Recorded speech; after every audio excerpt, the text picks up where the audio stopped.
A revelação dessa investigação, a mais importante delas, foi que o Comando Vermelho e o Primeiro Comando da Capital, que são as duas maiores facções criminosas do Brasil ligadas ao narcotráfico, de fato se uniram para assassinar o traficante Jorge Raffaty. Nós conversamos com pelo menos 20 autoridades brasileiras e paraguaias, em off, a grande parte das entrevistas, e todas elas afirmaram e deram detalhes de como isso aconteceu.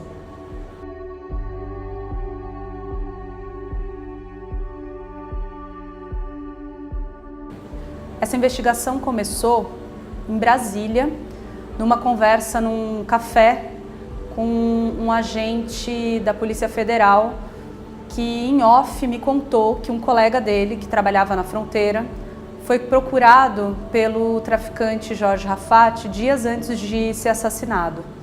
Ironicamente, o Raffaty, que era o maior traficante da região, foi pedir ajuda da Polícia Federal do Brasil para tentar não ser morto. Ele sabia já que ele estava sendo ameaçado, ele estava com medo, ele já tinha recorrido a todos os meios, políticos paraguaios, outra facção criminosa, e ele, por fim, foi pedir ajuda para a polícia brasileira.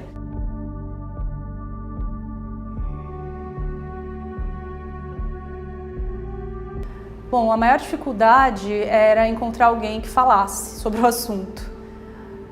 Aconteceram algumas vezes, alguns episódios de a gente tentar entrevistar alguém e a pessoa marcar com a gente, falar que ia falar com a gente e desaparecer. Ou quando iam nos dar entrevista em on, não falavam, simplesmente não falavam o nome das facções que a gente estava interessada em saber sobre elas.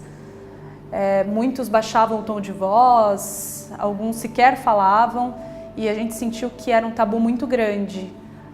Todo mundo sabe o que está acontecendo, todo mundo sabe o que aconteceu, mas quando vem um jornalista e pergunta oficialmente, as pessoas não falam. A outra dificuldade é que a gente percorreu, né, acho que mais de 1000 quilômetros na região, e a gente foi para lugares muito pequenos, cidades muito pequenas, cidades cuja economia gira em torno da maconha. Então, boa parte da cidade funciona como olheiro desses traficantes. Então, a gente chegava nas cidades, todo mundo já sabia que a gente estava lá. Em uma delas a gente acabou sendo seguido, nosso carro foi seguido, mas não aconteceu nada de muito grave, a gente de fato não correu nenhum risco, mas a gente tinha que tomar muitos cuidados, assim.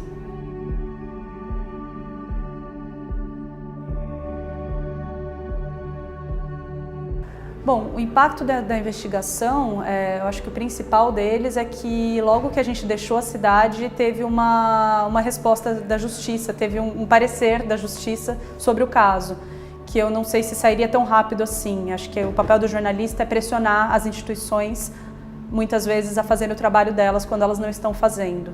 E eu acho que essa investigação ajudou nesse sentido e, infelizmente, não prenderam mais ninguém. Mas ela também ajudou a entender quanto dessa disputa na fronteira hoje tem influenciado o aumento da violência no Brasil.